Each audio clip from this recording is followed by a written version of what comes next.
day. This is Financially Focused, and my name is Dennise Williams, your host. Now, investing is a huge part of what we talk about a lot at Financially Focused, but you don't invest in a vacuum.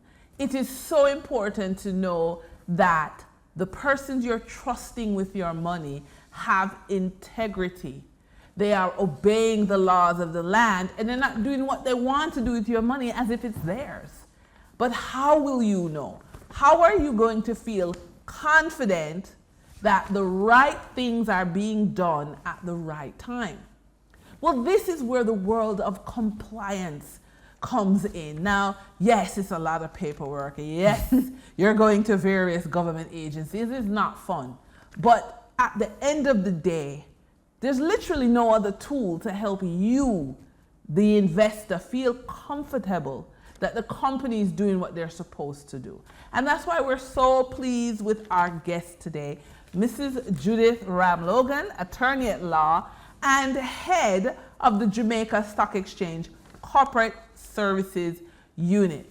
Mrs. Ramlogan, things have changed in the world of compliance. There is now jail time, there is now huge, gigantic fees, and small businesses are overwhelmed, medium-sized businesses are overwhelmed, and big businesses have to hire a ton of lawyers. Yes. But your position is that it's all necessary. So talk to us about the world of compliance. You know, as companies, when you register, when you incorporate a company, right, you incorporate it under the Companies Act, and the Companies Act sets out certain compliance matters. You must comply. It is not, whether you have a choice or not, you must comply. I can't bother though, it's too much work. Well, what we're saying to you, if you can't do it, and we understand that you might not be able to do it because you're running the operations of the business, so what you need to do is outsource it, right? Because what we have found is that compliance is a full-time business. Right. So it's hard for you to run your business, what you formed the company to do, as well as the compliance matters. So you're confessing what so many small businesses and medium businesses are dreading, that they spend hours in the government offices just to do some paperwork. Yes, yes. Why?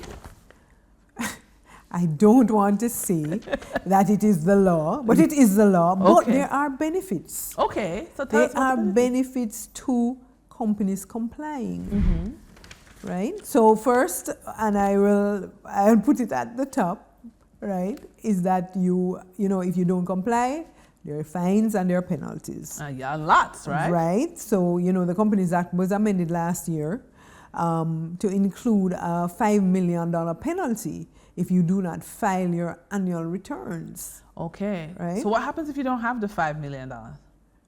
Jail time. Wow. Jail time. Because, you know, you are supposed to file. Right. In addition, the Companies Office now is removing companies that do not file annual returns. Wow. Right. So, you know, the government is serious about compliance. Wow. But I feel so threatened.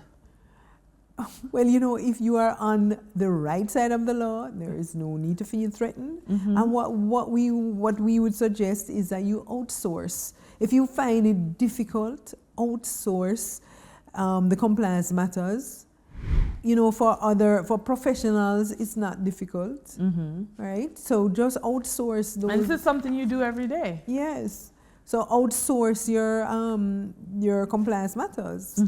So, and you can rest assured that these persons are professional. Yes. Right? Because now the government has instructed or has mandated that persons or organizations that offer corporate secretarial services must be licensed.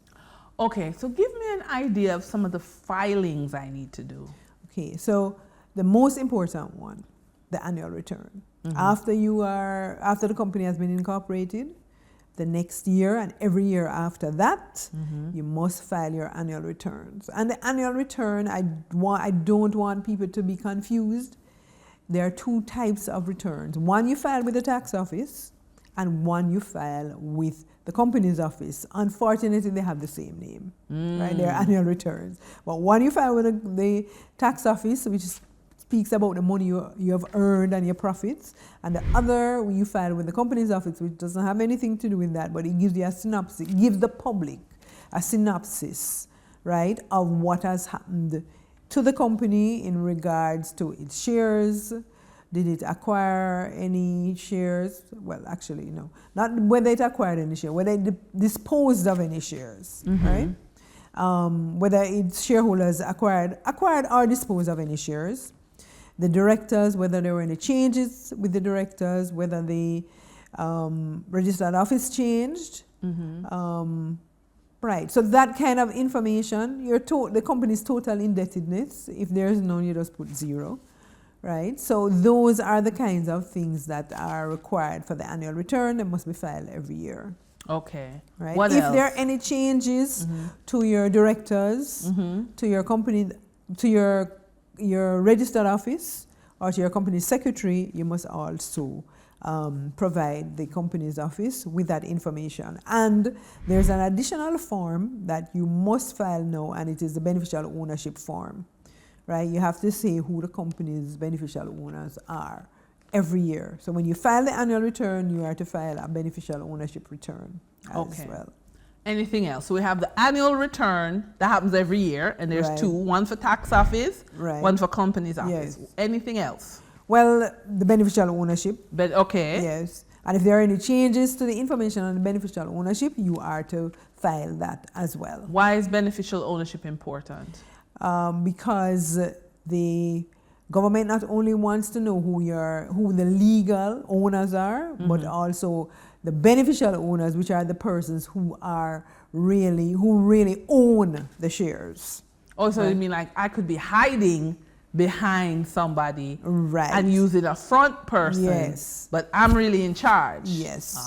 So okay. You are to provide that information because the government, internationally, the Financial Action Task Force has done research, and it has been shown that companies are used, right, as vehicles to launder money and to provide terrorists with financing, right? So, because usually when you form a company, you don't look behind the corporate veil. But now the government is saying that we want to know who are the beneficial owners. Okay. So that information must be provided. So far we've got 3 documents, right?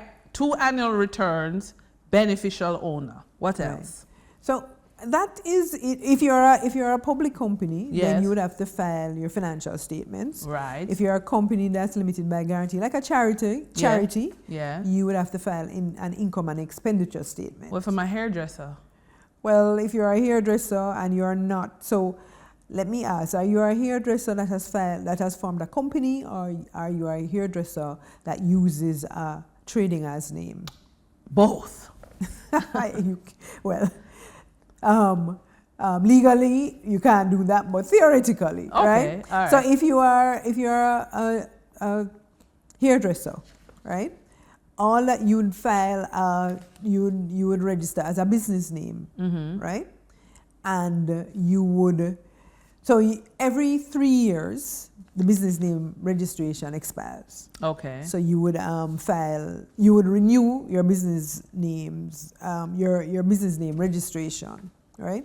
You wouldn't need to file any annual return or any beneficial ownership return because you're not a company. You just have a business name. Okay. Which is renewable every 3 years. You might have to get a license from the parish council because you are practicing as a hairdresser, and you have a hairdressing salon.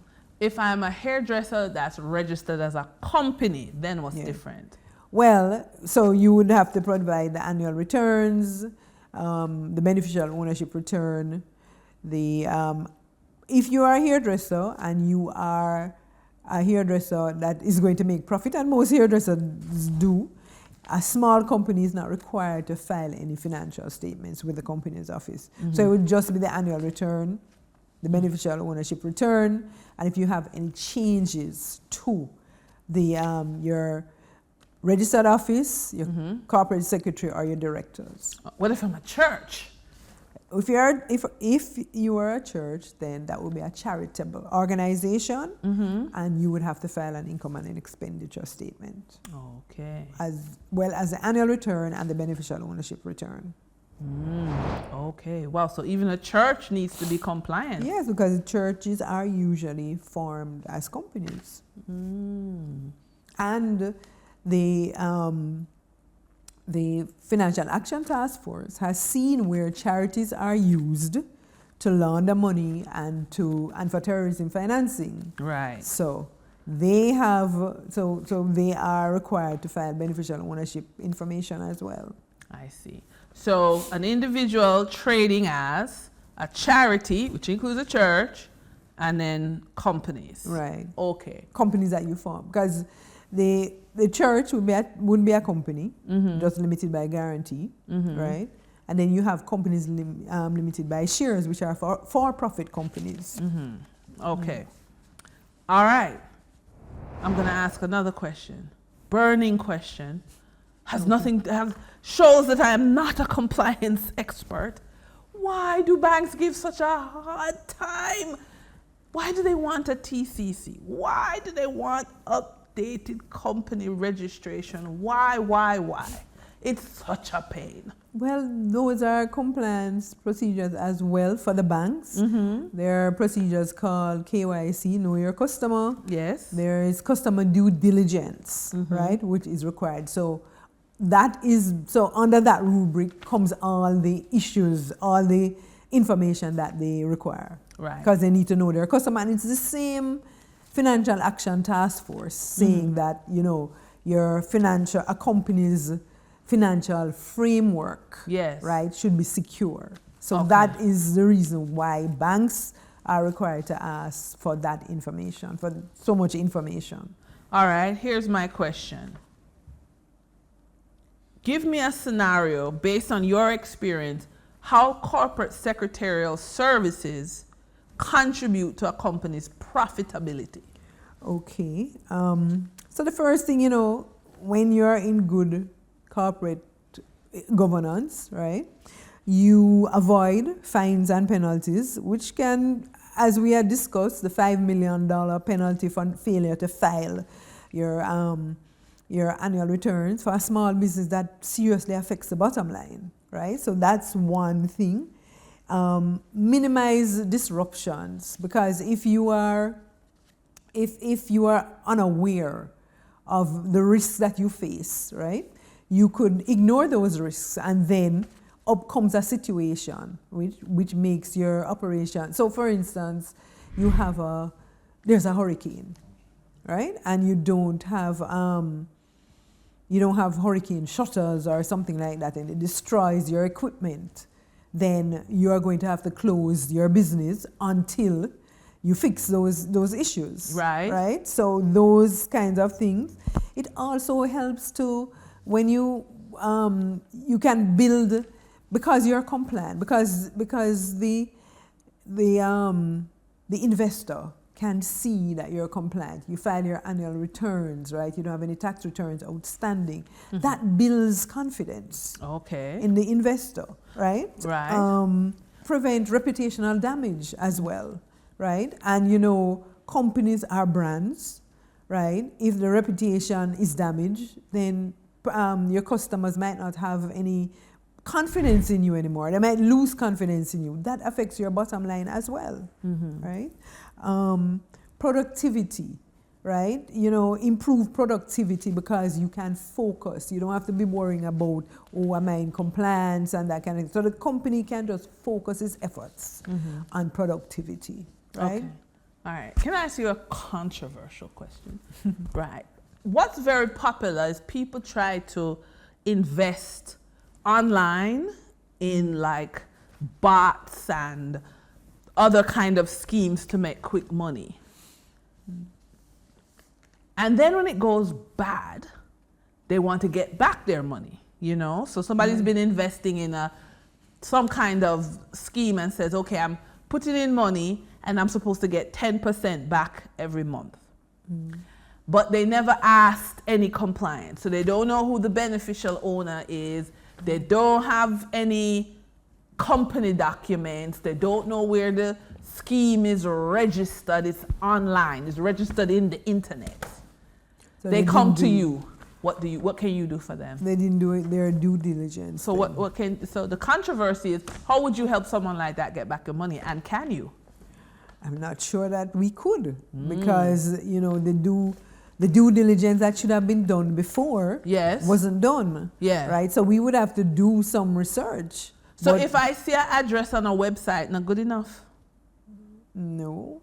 An address on a website? Yes. I mean a web address? No, not the www dot. Like when you scroll down to the bottom of the web page and you see registered in California. Is that good enough? Well, I think you would have had to go further to check to see, you know, if they check other third party. But if they don't have the beneficial ownership form, and if there's no tax forms, because you don't get that online. The beneficial ownership form is not public. But how do I protect myself online? Because you're telling me compliance protects me, right? All right. But this is the controversy. You are the investor. Yeah, and this is the controversy. How do I protect myself online? It's controversial because most of the compliance requirements are not really for online. Right? Not really for internet only companies. Right? But so if you should do as an investor, potential investor, right, you should do your due diligence. Yes. Right? Make sure that the company is registered somewhere, not just online. Right. Right? So if the company is registered in California, you could go to the company, to the requisite office in California. You can go online and do some research to see if this company is really registered. Just don't take the company's word for it then. Do some third-party investigations. Right. Because if you say a company you see in bricks and mortar, you kind of assume they have an attorney or a company person, right? But online, so I think it's controversial because online, what do you have? Right. Well, you know, brick and mortar, you should do your due diligence as well, because they could set up a brick and mortar and there's just a building and nothing else. Right. So I would advise people to do due diligence with third parties. Right. So, you know, because most such companies will be registered with the government then. Right. Right? They will have a register general's department or a register of companies. So you could do your due diligence to make sure before you invest that this company is not a scam. All right. So we're saying brick and mortar in your local space, there's things you can check. Online, you should ask, so it's not a scam. Right. Here's another one. It's not controversial, but it's important. What about companies that are multinational that have a headquarters here? Right. How does compliance work? Well, so it has a headquarters. It had headquarters here. And it has an office here. But they're selling goods and services here. How does it work? So a company like that, so it would have been registered elsewhere. Yes. Or it would have been incorporated elsewhere. Right. And then registered here. Right? That is allowable. And the Companies Act. So they don't have to worry about our laws or our... No, they do. I was going to tell you that the Companies Act deals with what we call overseas companies. Okay. So companies that are incorporated elsewhere but have a branch here, there are requirements. They have to file annual returns, right? They have to file beneficial ownership return as well. They have to file... they don't escape because they're registered in London. No, they don't escape. Once they're registered here, they have to comply with the laws here. Yes. And how have we evolved, like over the last 20 years, in terms of compliance? Well, I would say that we are slowly but surely trying to improve compliance, because research that I did says that 60 to 75% of companies registered in Jamaica are delinquent. Oh, wow. Yeah. they are delinquent. Yes. The new amendments to the Companies Act, however, should reduce that delinquency, that rate significantly. Right. Because the Companies Act says that companies can be removed if they are delinquent. Right? So we've looked at 3 categories: brick and mortar here, from the hairdresser to the big corporate, the church, the big corporates. Yes. We looked at online, which is murky, but you should still do your research before you give your money. Yes. And then you said multinationals that are incorporated in another jurisdiction but operate here must also comply. Yes. Right? And to sort of gently encourage compliance, you can go to jail if you don't comply, right? Yes. It's gentle. Yes. Yeah. Yes. So, but again, another little, before we close, another little tiny controversy. Should a CEO spend more time on driving sales and earning revenue than on compliance? Isn't that just like, oh gosh, a pain? No, so the CEO can outsource compliance. There is no law against it. And I would suggest that he does that. If there is no unit, if there is no corporate secretarial services unit, right? He could outsource, or she, yes, she could outsource that function, right? Because it really is a profession. It requires a professional person, right, to do it. Yes, to be on top of, right, to be always on top of compliance. Okay. So I would recommend that it be outsourced. The CEO should focus on the operations. All right. Wow. Thank you so much, Mrs. Ramlogan. You're welcome. Thank you for having me. Wow, you're welcome. So when building wealth, we have to ask hard questions. It's not just your local companies.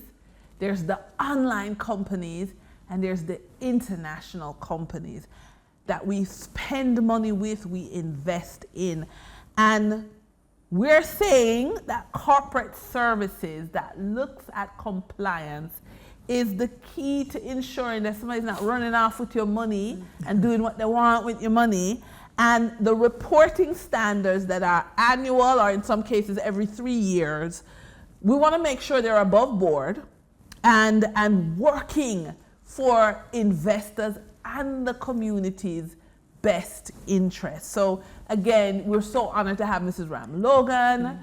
My name is Dennise Williams, and be sure to check out the website www.financiallyfocusedmedia.com and take part in our free 30-day financial independence